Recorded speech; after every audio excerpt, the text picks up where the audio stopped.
નમસ્કાર, ભાવિ દર્શન કાર્યક્રમમાં આપનું સ્વાગત છે। હું છું આપની સાથે ભાવિકા। 12 રાશિના જાતકોનું આવનારું સપ્તાહ કેવું રહેશે? ગ્રહોનું મહત્વ શું રહેલું છે? નવગ્રહો આપણા જીવન પર કેવા પ્રકારે અસર કરતા હોય છે? આ તમામ બાબતો અંગે માર્ગદર્શન આપવા માટે મારી સાથે જોડાઈ ગયા છે શાસ્ત્રીજી કમલેશભાઈ પંડ્યા। કમલેશભાઈ, ગુજરાત ફર્સ્ટમાં આપનું સ્વાગત છે। જી નમસ્કાર। કમલેશભાઈ, 12 રાશિના જાતકોનું આવનારું સપ્તાહ કેવું રહેશે તે અંગે માર્ગદર્શન આપજો। શરૂઆત કરીએ મેષ રાશિથી।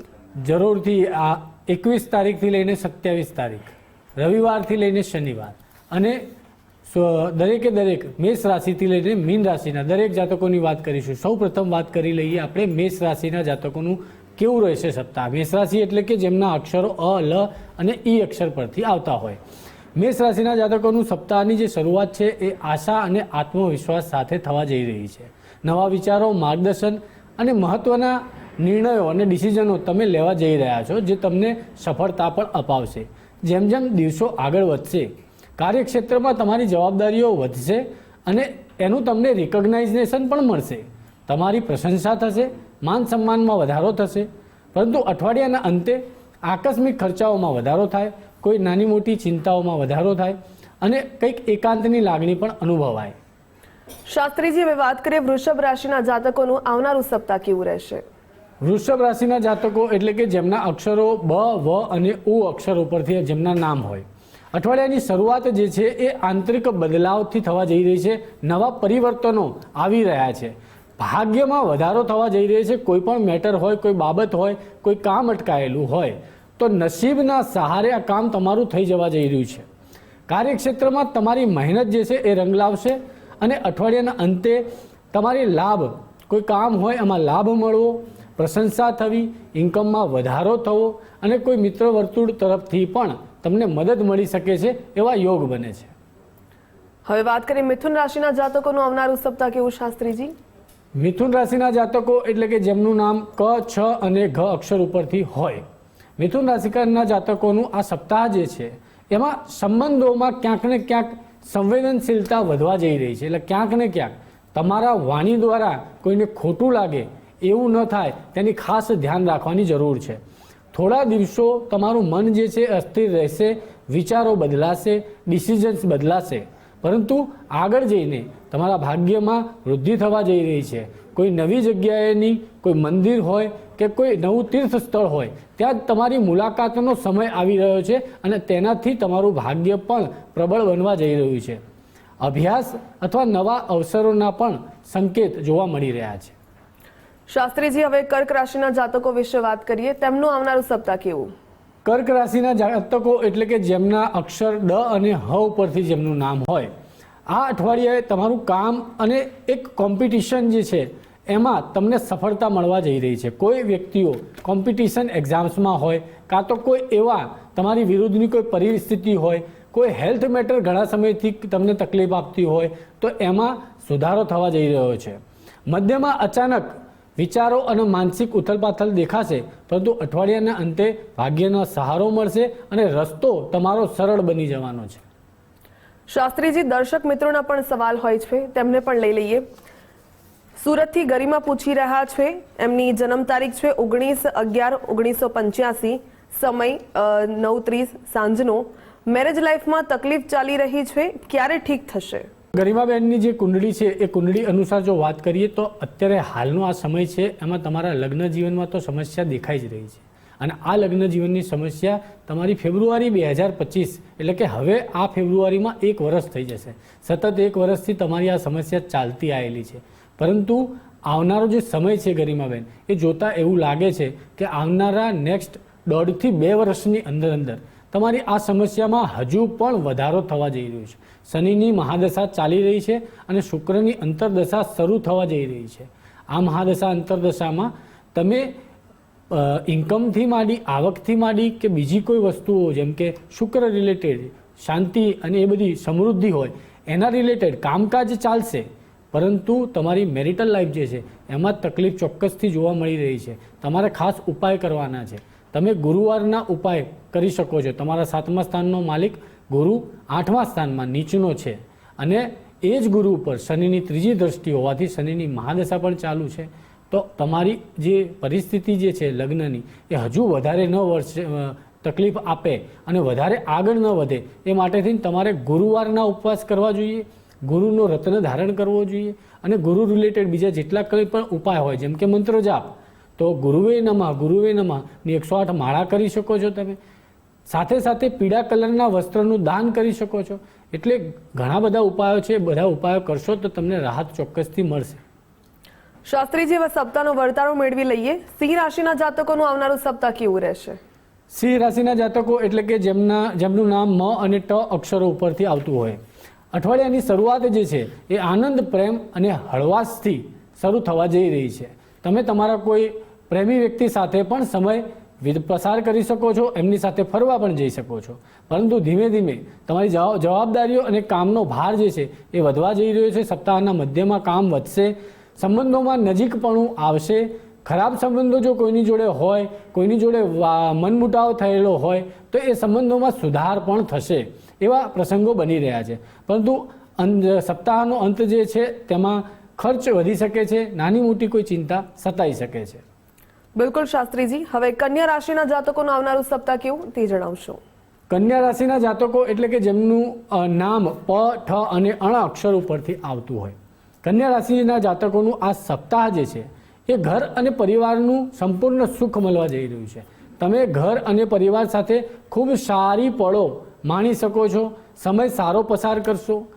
તમારા પ્રેમમાં અને સર્જનાત્મક શક્તિઓમાં પણ વધારો થવા જઈ રહ્યો છે. કંઈક નવી ક્રિએટિવિટી એ તમે આ સપ્તાહના મધ્યમાં કરવા જઈ રહ્યા છો. સંબંધોમાં સમજદારી રાખવાની થોડી જરૂર છે. ક્યાંક સંબંધો બગડે નહીં એનું ધ્યાન રાખવું અને શાંતિથી લેવાયેલા જે નિર્ણય હશે એ તમને લાંબા ગાળે ફાયદાકારક સાબિત થવા જઈ રહ્યા છે. શાસ્ત્રીજી, તુલા રાશિના જાતકોનું સપ્તાહ કેવું રહેશે? તુલા રાશિના જાતકો એટલે કે જેમના નામનો અક્ષર ર અને ત ઉપરથી આવતો હોય, આ અઠવાડિયે તમે નવા પ્રયાસો અને સંપર્કોથી તમારી શરૂઆત થવા જઈ રહી છે. ઘર અને પરિવારની જવાબદારીઓ વધવા જઈ રહી છે. મધ્ય ભાગમાં પ્રેમ અને સંતાન સંબંધિત સુખ મળશે. ચાઇલ્ડ રિલેટેડ કોઈ મેટર હોય, સંતાન સંબંધિત હોય, સંતાનનું કોઈ એચિવમેન્ટ, કોઈ સફળતા એ તમને ખુશ કરી શકે છે. સાથે સાથે પરંતુ કામ અને આરોગ્ય જે છે એની ઉપર તમારે ખાસ ધ્યાન રાખવાની જરૂર છે. સપ્તાહના અંતમાં એટલે કે 2-3 દિવસ બાકી હોય ત્યાં તમારી હેલ્થ થોડી નબળી પડી શકે છે. શાસ્ત્રીજી, વૃશ્ચિક રાશિના જાતકોનું આવનારું સપ્તાહ કેવું રહેશે? વૃશ્ચિક રાશિના જાતકો એટલે કે જેમના નામના અક્ષરો ન અને ય હોય, વૃશ્ચિક રાશિના જાતકોનું આ સપ્તાહ જે છે એની શરૂઆત પૈસા બાબતે તમારે ખાસ ધ્યાન રાખવાની જરૂર છે. તમારો પૈસાનો સદુપયોગ થાય એવી જગ્યાએ પૈસા ઇન્વેસ્ટ કરવા અને જરૂર પડે ત્યાં સુધી કોઈની ઉપર વિશ્વાસ ન કરવો જોઈએ અને નાણાં સંબંધિત લેવડ દેવડ જે છે એ શાંતિથી અને સોચી સમજીને કરવી જોઈએ. દોડધામ અને પ્રયત્નો તમારા વધવાના છે. પરિવાર સંબંધિત ભાવનાત્મક મુદ્દાઓ, કોઈની લાગણી દુભાય એવું કોઈ ફેમિલીમાં હોય તો એવો કોઈ વાદ વિવાદ ઊભો થાય. પરંતુ જેમ અઠવાડિયું આગળ વધશે આનંદ, પ્રેમ અને સર્જનાત્મક શક્તિઓમાં પણ વધારો થવા જઈ રહ્યો છે. દર્શક મિત્રોના પણ સવાલ છે, તેમને પણ સાંભળી લઈએ. શાસ્ત્રીજી, પાર્થભાઈ પૂછી રહ્યા છે કે પોતાનો આઈટી સંબંધી બિઝનેસ 1.5 વર્ષથી ચાલી રહ્યો છે, એમાં વધારે સફળતા ક્યારે મળશે? તેમની જન્મ તારીખ 9/9/2002, સમય 2:33 રાતનો અને સ્થળ સુરત. ચોક્કસથી પાર્થભાઈની જે જન્મકુંડળી છે એ ધનુ લગ્નની જન્મકુંડળી અને તેમનું જે જન્મ રાશિ બને છે તે કન્યા રાશિ બને છે. એટલે તમારું નામ પાર્થભાઈ પણ એ શુભ નામ છે કુંડળી પ્રમાણે. જન્મકુંડળીમાં ઘણા સારા યોગ છે પાર્થભાઈ. શુક્ર 11મા સ્થાનમાં સ્વગ્રહી, સૂર્ય 9મા સ્થાનમાં સ્વગ્રહી, ગુરુ ઉચ્ચનો 8મા સ્થાનમાં બેઠેલો છે, ખૂબ જ સારો. બુધ તમારો 10મા સ્થાનમાં ઉચ્ચનો. કુંડળી બહુ જ સારી છે. પણ આટલી સારી કુંડળી સાથે એક યોગ પણ છે જે યોગનું નામ છે કાલ સર્પ યોગ. તમારી કુંડળીમાં જેટલી સારી વાતો છે તેમાં ખાસ કરીને પહેલાં તો તમારા પ્રશ્નનો જ જવાબ આપી દઉં કે તમારો જે સારો સમય છે ને એ 2026 પછી તમારી ગુરુની મહાદશા એટલે કે તમારા લગ્નેશ લોર્ડની મહાદશા, તમારો જે લગ્નનો માલિક છે, તમારા જીવનનું જે એન્જિન છે એ ગુરુ છે. અને ગુરુની લગાતાર 16 વર્ષની મહાદશા આવશે ને એટલે પાર્થભાઈ તમે તમારા જીવનના દરેક ધ્યેય પૂર્ણ કરી દેવાના છો. તમે 7 પેઢી નહીં પરંતુ 1 કે 2 પેઢી જેટલું કમાઈ લેશો. તમારી સંપત્તિમાં વધારો થશે. આ જે 16 વર્ષની જે સમય છે એમાં તમે ઘર, જમીન, મકાન, પ્રોપર્ટી ઘણી સારી વસાવશો, પૈસો પણ સારો કમાશો. કરિયર બહુ જ સારું જશે અને સફળતા મળવાની છે. ખાસ કરીને કાલસર્પ યોગની વાત કરું તો કાલસર્પ યોગ એટલે કે ઉતાર ચઢાવ. અને ઉતાર ચઢાવ ક્યાં હોય તો કે વ્યક્તિના કરિયરમાં અને હેલ્થ ઉપર ખાસ કરીને. તો કરિયરમાં સ્ટેબિલિટી માટે તમારે કાલસર્પ યોગ જે છે એનું યોગ્ય વિધિ વિધાન કરવું અને એની સાથે જેટલી પણ રેમેડી હોય એ બધી રેમેડી કરવી તમને ચોક્કસથી ગુરુની મહાદશા જે છે 16 વર્ષની એ સારામાં સારું રિઝલ્ટ આપવા જઈ રહ્યા છે. જોકે જુલાઈ 2024 પછી તમે આ બિઝનેસની શરૂઆત કરી હોય એટલે એક્ઝેક્ટ ટાઈમ પીરિયડ હશે ને જુલાઈ 24નો હશે, ત્યારબાદ તમારા જીવનમાં પરિવર્તન પણ શરૂ થયું છે. પણ આવનારું 1 વર્ષ જે છે ને હજુ પણ તમારે કંઈક નવી સ્કિલ સેટ શીખવાની જરૂર છે, કંઈક નવા અનુભવો લેવાની જરૂર છે. ત્યારબાદ 16 વર્ષ 2026 પછી ખૂબ જ સારા થવા જઈ રહ્યા છે પાર્થભાઈ. શાસ્ત્રીજી, સપ્તાહનો વર્તારો મેળવીએ. ધન રાશિના જાતકોનું આવનારું સપ્તાહ કેવું રહેશે તે જણાવશો. ચોક્કસથી ધન રાશિના જાતકો એટલે કે જેમનો નામના અક્ષર ભ અને ધ ઉપરથી આવતા હોય, આ સપ્તાહની જે શરૂઆત છે તમે દરેક જગ્યાએ એટલે છવાયેલા રહેવાના છો. તમારા દરેક નિર્ણયો સાચા સાબિત થવા જઈ રહ્યા છે. તમારા જીવનની અંદર પૈસામાં વધારો, આત્મવિશ્વાસ અને સફળતા સાથે દિવસો પસાર કરશો. પ્રયત્નો જે કંઈ પણ કરેલા હોય એના પરિણામ તમને આ સપ્તાહમાં જોવા મળશે. મધ્યમાં થોડી દોડધામ વધશે. પરિવાર અને ઘર સંબંધિત જવાબદારીઓ ધ્યાનમાં આપવાની જરૂર છે, પરંતુ અંતે મનને સંતોષ મળશે અને શાંતિ મળશે. બિલકુલ શાસ્ત્રીજી, મકર રાશિના જાતકો વિશે વાત કરીએ. તેમનું આવનારું સપ્તાહ કેવું? મકર રાશિના જાતકો એટલે કે જેમના નામના અક્ષર ખ અને જ અક્ષર પરથી નામ હોય, શરૂઆતમાં સપ્તાહમાં ખર્ચ વધે અને મનની અસ્થિરતા થોડી બની શકે, ચિંતામાં વધારો થાય, પરંતુ જલ્દી જ તમારો આત્મવિશ્વાસ પાછો આવશે. તમે નવા નિર્ણયો કરશો, તમારો દ્રઢ સંકલ્પ વધશે, કંઈક નવી આદત કાં તો કંઈક નવી શરૂઆત કરવા જઈ રહ્યા છો. આર્થિક સ્થિતિ સુધરશે સપ્તાહના મધ્યમાં. પરિવાર તરફથી સહકાર પણ મળશે અને સપ્તાહના અંતે કંઈક નવા પ્રયાસો, નવી વાતચીત અને નવા સંપર્કો જે બી કરશો તેનાથી લાભ થવા જઈ રહ્યો છે. શાસ્ત્રીજી, હવે કુંભ રાશિના જાતકો વિશે વાત કરીએ. તેમનું આવનારું સપ્તાહ કેવું રહેશે? કુંભ રાશિના જાતકો એટલે કે જેમનું નામ ગ શ અક્ષર પરથી હોય, કુંભ રાશિના જાતકોનું આ સપ્તાહની જે શરૂઆત છે એ લાભદાયક રહેવાની છે. સપ્તાહની શરૂઆતમાં જ કંઈક સારા સમાચાર તમને મળી જવાના છે. કોઈ એવું કામ હોય જે તમે ભૂલી ગયા હો, પરંતુ અચાનક એ કામમાં જ તમને સારા સમાચાર મળે અને તમે ખુશ થઈ જાઓ એવી સપ્તાહની શરૂઆત થાય. ઈચ્છાઓ પૂરી થવા જઈ રહી છે, પરંતુ થોડા દિવસો એટલે કે સપ્તાહના મધ્ય ભાગમાં એકાંત જેવું લાગે કે તમારી સાથે કોઈ સહકાર આપવાવાળું નથી, તમે એકલા પડી ગયા છો. થોડી શાંતિ તમારી હણાય, પરંતુ ફરી પછી એક નવી ઉર્જા, એક નવું સાહસ, એક નવી ઉર્જાનો વધારો થવા જઈ રહ્યો છે. સપ્તાહના અંતે નાણાકીય લાભ પણ જોવા મળી રહ્યા છે. શાસ્ત્રીજી, છેલ્લી રાશિ મીન રાશિના જાતકોનું આવનારું સપ્તાહ કેવું રહેશે? મીન રાશિના જાતકો એટલે કે જેમના નામના અક્ષર દ ચ અને જ અક્ષર પરથી જેમનું નામ હોય, સપ્તાહની શરૂઆતમાં કરિયરમાં બહુ સારા સમાચાર મળવા જઈ રહ્યા છે. કોઈ માણસો કરિયરમાં જોબ એપ્લિકેશન કરતા હોય, કોઈ નોકરી માટે સર્ચ કરી રહ્યા હોય, નોકરી ન મળતી હોય, આ સપ્તાહની શરૂઆતમાં જ એટલે કે સોમવારથી જ તમને સારા સમાચાર મળે, ક્યાં ઇન્ટરવ્યૂ અલાઇન થાય અને એમાં પણ પોઝિટિવ રિઝલ્ટ આવે. એટલે કરિયર ક્ષેત્રે તમારે સારા સમાચાર છે. માન સન્માન પ્રતિષ્ઠામાં વધારો થશે. કામ જે કંઈ પણ બી કરશો એમાં પણ તમને સફળતા મળશે. સપ્તાહના અંતે તમારો આત્મવિશ્વાસ વધશે, નવા ડિસિઝનો પણ લેશો અને એમાં પણ તમને સારી સફળતા મળશે. શાસ્ત્રીજી, એક દર્શક મિત્રનો સવાલ છે, તેને પણ સાંભળી લઈએ. કરિયરમાં કેવું રહેશે? શું કરવાથી સફળતા મળશે? બિઝનેસ કરવો હોય તો શું કરવું અને શાનો બિઝનેસ કરી શકાય? તેમની જન્મ તારીખ 13/8/2003, સમય 3:35 અને જન્મસ્થળ બાયડ હોવાનું સામે આવ્યું. ચોક્કસથી ધનુ લગ્નની કુંડળી છે અને તમારી રાશિ બને છે કુંભ રાશિ. તમારી કુંડળીની વાત કરીએ તો કરિયર જે છે, તમારો પ્રશ્ન કરિયર કેવું છે, ગ્રાફિક્સનો કોર્સ કરેલો છે તમે, એમાં તમારે આગળ વધવું છે, સફળતા મળશે કે નહીં અને બિઝનેસ કરાય કે નહીં, દરેક પ્રશ્નના જવાબ આપણે આપી દઈએ. કુંડળી જે તમારી એવું કહી રહી છે કે કરિયર તો તમારું ખૂબ જ સારું છે, પરંતુ તમે કરિયરને લઈને બે મત ન રહેશો. કન્ફ્યુઝન ઘણી બધી છે કે આ કરિયરમાં તમારે રહેવું કે ન રહેવું. જો ગ્રાફિક ડિઝાઇન જે છે ને એ તમારી ચોઇસનો વિષય છે, તમારી મનપસંદ વસ્તુ છે, જેમાં તમે અત્યારે આ કોર્સ કરેલો છે, તો એની ઉપર તમારે સખત વિશ્વાસ રાખવાની જરૂર છે સૌ પ્રથમ. બીજા નંબરે કે ગ્રાફિક ડિઝાઇનનો કોર્સ જે છે એ તમે શરૂઆત કરી છે, હજુ તમારો લર્નિંગ પીરિયડ છે. જૂન 2026 પછી તમને સારી સફળતા મળી શકે એવા યોગ બની રહ્યા છે. બિઝનેસ 100% તમે કરી શકો છો, પરંતુ અત્યારે જેમ મેં કહ્યું કે તમારે શીખવાનો અને અનુભવ લેવાનો સમય છે, ઉતાવળ કરવાની જરૂર નથી. એમ પણ શનિદેવની 7.5નું અંતિમ ચરણ તમારું ચાલુ જ છે. એટલે શનિદેવની 7.5 હોય તો શનૈ ચરતી ઇતિ શનૈ ચરાય, એટલે કે ધીમે ધીમે ચાલવું, ઉતાવળિયા ડિસિઝન લેવા નહીં, હળબડીમાં ગડબડી ન થાય એનું ખાસ ધ્યાન રાખવું જોઈએ. અને તમને હું સમય આપી દઉં તો કે તમારી ઉંમર 27 વર્ષની થાય ત્યારબાદ તમે બિઝનેસ પણ કરશો અને એમાં ચોક્કસથી તમને સ્ટેબિલિટી એટલે કે સ્થિરતા મળશે, ગ્રોથ મળશે અને સફળતા મળશે. શાસ્ત્રીજી, ઘણી વખત ગ્રહોની વાત થતી હોય અને જીવન પર તેનો પ્રભાવ ખૂબ જોવા મળતો હોય, પરંતુ આ ગ્રહોનું મહત્વ શું રહેલું છે તે જાણવું છે આપણી પાસેથી.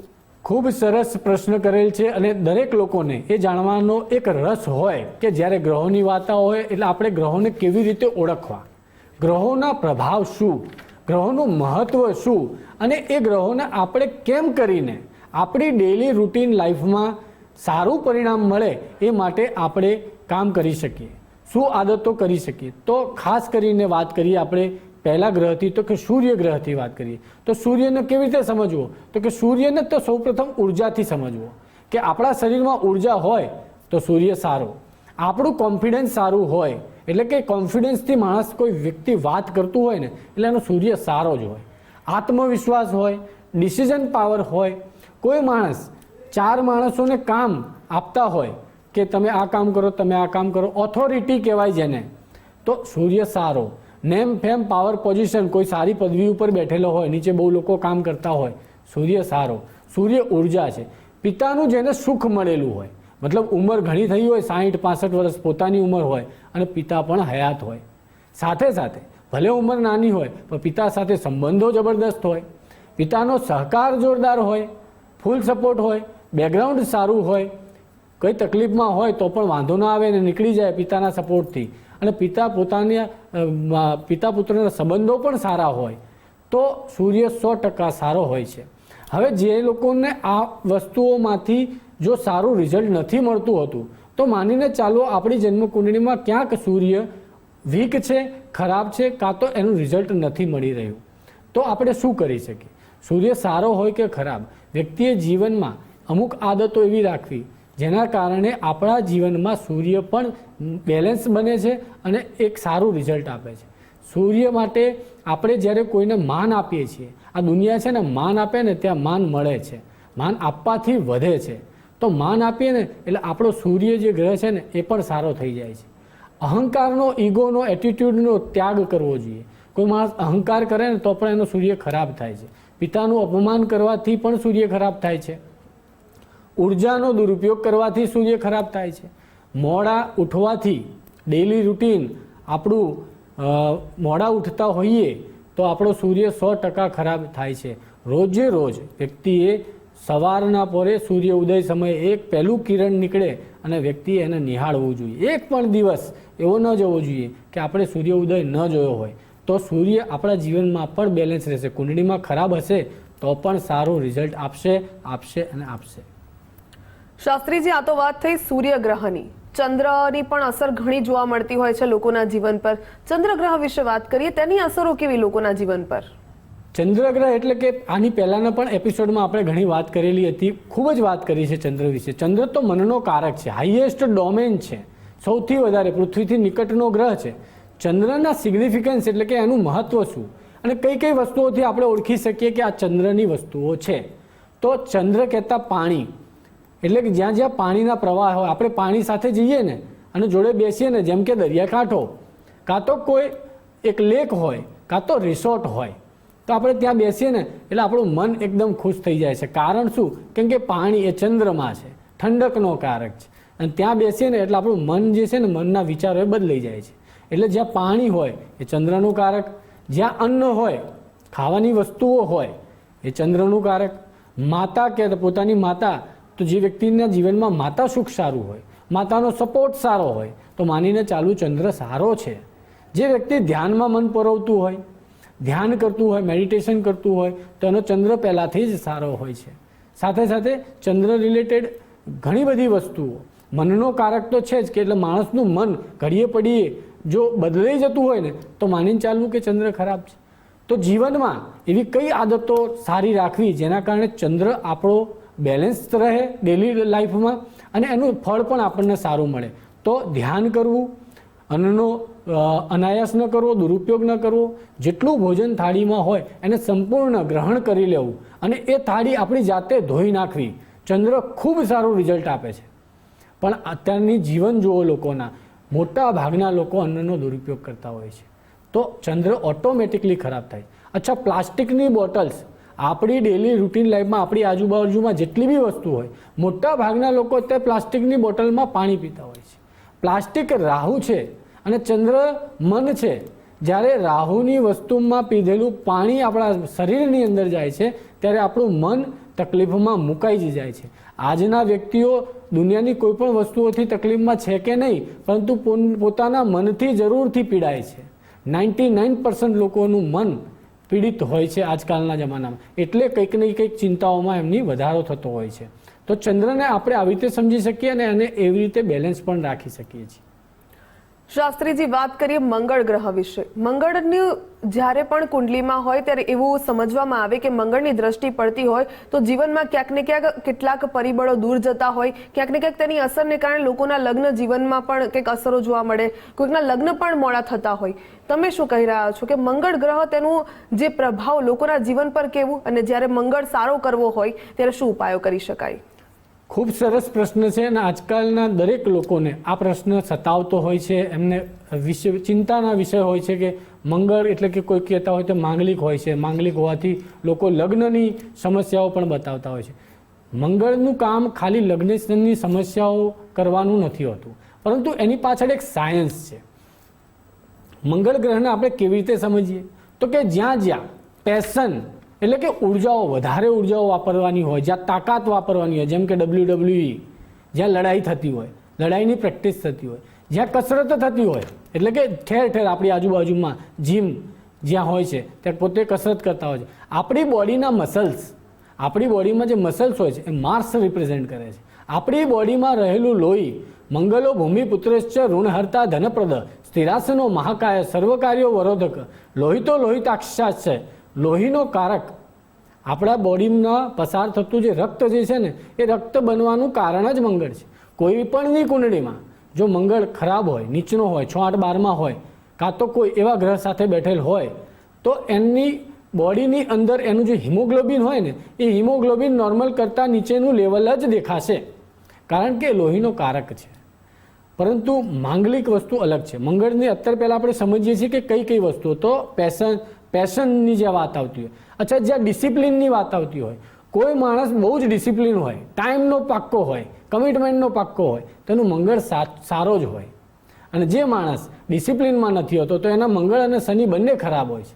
કોઈ માણસ કોઈ એક વસ્તુની મક્કમતા નક્કી નથી કરી શકતો તો એનો મંગળ ખરાબ છે, કારણ કે એ દ્રઢ સંકલ્પની જ્યાં વાત આવે ને ત્યાં મંગળ આવે. મંગળ સેના છે અને સેના એની એક જ વસ્તુની કારણે સૌથી વધારે જાણીતી હોય છે અને એને કહેવાય છે ડિસિપ્લિન. સેનામાં ડિસિપ્લિન બહુ મહત્વની હોય છે. 1, 2 અને 3 પાસવર્ડ, ત્રીજી વખત તો ઠાર પાડી દેતા હોય છે. આને કહેવાય ડિસિપ્લિન. એટલા માટે જ્યાં મંગળ જેનો સારો હોય, મોટે ભાગના સેનામાં ભરતી થવાના લોકો જે હોય છે ને એમની કુંડળીમાં 99% મંગળનો જ રોલ હોય છે ક્યાંક ને. ત્યારે એ લોકો પોલીસ, IPS અને સેનામાં ભરતી થયેલા હોય છે. મંગળનો બહુ રોલ હોય છે. કેવી રીતે મંગળને સારો રાખવો? તો રક્તનું દાન કરવું. જેનો મંગળ ખરાબ હોય, તમને એવું લાગે કે હિમોગ્લોબિન B12 પણ ઓછું છે, કાં તો આપણે કોઈ ડિસિઝન નથી લઈ શક્યા, ઉર્જા નથી, મસલ્સ નથી, બોડી નથી, માંસ નથી, દ્રઢ સંકલ્પ નથી, મક્કમતા નથી, તો માનીને ચાલુ ક્યાંક ખરાબ છે. તો આપણે સારો કેવી રીતે કરવો? તો આપણું લોહી જે છે ને એમાં ક્યાંક તકલીફ છે. એનો મતલબ કે દર 3 કે 6 મહિને વ્યક્તિએ રક્તદાન કરવું જોઈએ. મંગળનું વધારે રિઝલ્ટ લેવું હોય, સૌથી મોટી ઉપાય છે હનુમાનજીની ઉપાસના કરવી જોઈએ. એનાથી બળ પ્રદાન થાય છે, બલવાન બનાવે છે દાદા. હનુમાન ચાલીસાથી મંગળ સારો થાય છે. સાથે સાથે ખાસ કરીને ભાઈઓ, આપણા ભાઈ હોય ને એ ભાઈઓ સાથે સંબંધો બહુ મધુર રાખવા પડે છે. ભલે કંઈ પણ તકલીફ હોય અત્યારના જમાના પ્રમાણે કંઈક નાની મોટી મનમુટાવ હોય એ બધું દૂર કરવું પડે છે. ભાઈ ભાઈ કી ભુજા હોતા હૈ, આ એક સંકલ્પ યાદ રાખવો પડે છે. દુનિયામાં બીજા ગ્રહોથી આપણને સુખ મળે કે ન મળે, પરંતુ કોઈ એક ગ્રહ દ્વારા જો મંગળની વાત કરીએ ને તો ભાઈઓ સાથે સુખ નથી મળતું. જો મંગળ ખરાબ હોય તો એમની જોડે કંઈક ને કંઈક વાદ વિવાદ હોય, ડિસ્પ્યુટ હોય, સારા સારા પ્રસંગોમાં ભાઈઓ આવતા નથી એકબીજા. તો આવી જગ્યાએ એનું તમે જ્યાં સુધી એમની સાથે નહીં રહો તમને મંગળ રિઝલ્ટ નહીં આપે. ક્યાંક જો ભાઈ નહીં હોય ને તો ભાઈ ભાઈ કી ભુજા હોતી, આપણી ભુજા જે છે ને એ જ મંગળ છે. એ કપાઈ જાય છે, એનું બળ કપાઈ જાય છે જીવનમાં. તો ડેલી રૂટીનમાં આવી રીતે પણ આપણે ગ્રહને મજબૂત કરી શકીએ, બેલેન્સ રાખી શકીએ અને એમને સમજી શકીએ કે આજુબાજુમાં કયા કયા વસ્તુઓ અને કયા કયા પરિબળો છે જે ગ્રહને રિપ્રેઝેન્ટ કરી રહ્યા છે. બિલકુલ શાસ્ત્રીજી, આપ અહીં ઉપસ્થિત રહ્યા અને જે માર્ગદર્શન આપ્યું તે બદલ આપનો ખૂબ ખૂબ ધન્યવાદ. ખૂબ ખૂબ ધન્યવાદ. દર્શક મિત્રોનો પણ ખૂબ ખૂબ ધન્યવાદ. રાધે રાધે, જય શ્રી કૃષ્ણ, હર હર મહાદેવ. તો દર્શક મિત્રો, આપને પણ કોઈ સમસ્યા મૂંઝવી રહી છે, તેનું નિરાકરણ જોઈએ તો તમે સ્ક્રીન પર દર્શાવેલા નંબર પર કોન્ટેક્ટ કરી શકો છો. હાલ મને આપશો રજા. નમસ્કાર.